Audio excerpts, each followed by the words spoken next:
और हज़रत मूसा अलैहिस्सलाम के बारे में क्या मिलता है कि जब कोह तूर पर अल्लाह की पाक बारगाह में कलाम करने जाते हैं तो एक आवाज़ सुनते हैं। आवाज़ कैसी है वो अल्लाह बेहतर जानने वाला है, लजपाल नबी बेहतर जानने वाले हैं। वो आवाज़ हज़रत मूसा अलैहिस्सलाम के कानों में पड़ती थी जब हज़रत मूसा अलैहिस्सलाम कोह तूर पर अल्लाह से कलाम करने जाते हैं। मूसा अलैहिस्सलाम अल्लाह की पाक बारगाह में अर्ज़ करते हैं, बारी ताला एक आवाज़ आती है, खबर किसकी है? करीम खुदा फरमाता है, कलीम अभी और कलाम कर ले, वक्त आएगा तुझे बता दिया जाएगा। वक्त गुजरता रहता है बुजुर्गों, नौजवानों, वक्त गुजरता रहता है और होता यह है कि एक दिन फिर वही कलीम अल्लाह से कलाम करने के लिए कोह तूर पर आ रहे हैं। अल्लाह करीम फरमाता है कि ऐ मेरे कलीम आज संभल कर आना, आज संभल कर आना, आज ख्याल करना, आज अपनी गुफ्तगू को देखना। अर्ज की बारी ताला आज ये तूने अरशाद फरमाया है और आज मैंने वो गूंज, वो आवाज़ भी मैंने नहीं सुनी।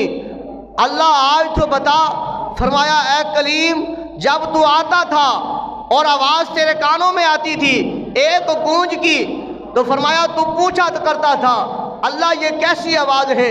आज वो आवाज़ नहीं आई, तू आता था, तू जैसे आता मेरे से कलाम करता, तो लेकिन आज सुन ले, आज मैंने तुझे मुखातब करके कहा है कि अपने बात को, अपने सियाक़ो सबाब को देखना, क्योंकि वो आवाज़ किसी और की नहीं थी। तेरे पीछे बैठकर तेरी बूढ़ी माँ दुआ करने वाली थी। वो पल्लू उठाती थी, दामन बिछाती थी, आंखों से आंसू बहाती थी, कहती थी अल्लाह ये मूसा कलीमुल्लाह बशर है ना, इंसान है ना, अल्लाह ये मेरा बेटा है, मेरा जिगर है, अल्लाह ये तेरी पाक बारगाह में आ रहा है, अल्लाह तेरे से कलाम होने आ रहा है, अल्लाह उस मुक़द्दस जगह पर आ रहा है, अल्लाह उस पाक जगह पर आ रहा है।